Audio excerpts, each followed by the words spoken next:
Right, well, the post office is in a bit of bother here because they are thinking of closing lots of sites, and it's that thing of, oh, well, we can do it with fewer.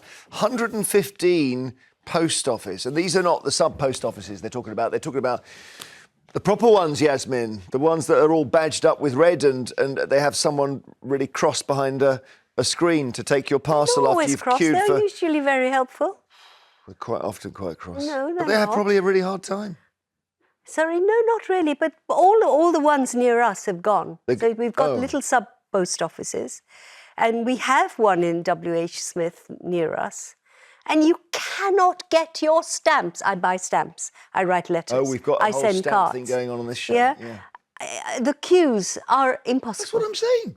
Yeah. But these are the ones in the franchises. But closing them, you see, this is the thing, Christo. Do you say there are so many queues we're going to close them? Or do you say we need to open more?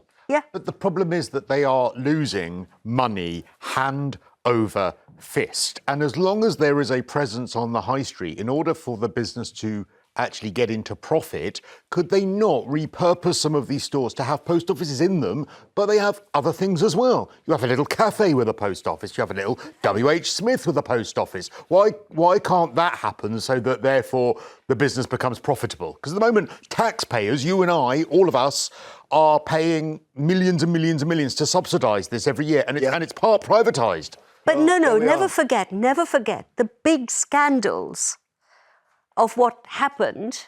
I agree. The workers and these post offices are paying for it. The awful stories we've heard. And now who's paying for it? It's always the people at the bottom of the food chain. Well, they haven't even paid the compensation yet when they have to do that. I know. So we had, you mentioned stamps. I've had this issue going on where I started to put stamps on things not realising that they had expired.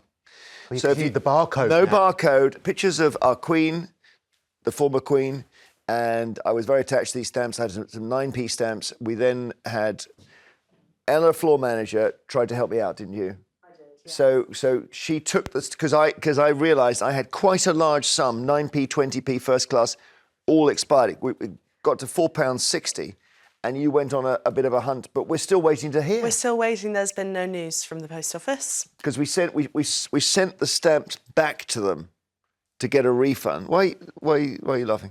You should queue up and try yourself. No, why have you got Ella to do your job for you? I did. I queued up 3 times, actually. 3 locations. And got nowhere. Ended up with a form. We filled it out. Yeah. I used some of the expired stamps to put on the envelope to send the form to them. I think that might be the problem. Because they can't deliver their own letter. But it was your final form of protest. We're still waiting, aren't we? We're still waiting. I think I'm feeling positive. There was a story about this. There was a massive problem with the compensation for people who had expired stamps. Did you know that? So that you might be caught in the backlog. Well, there is a form. Ella got the form. We filled it out. We sent it off. Bit of a problem with the stamps I used on the letter, but we live in hope. We think we could be days away from a serious refund.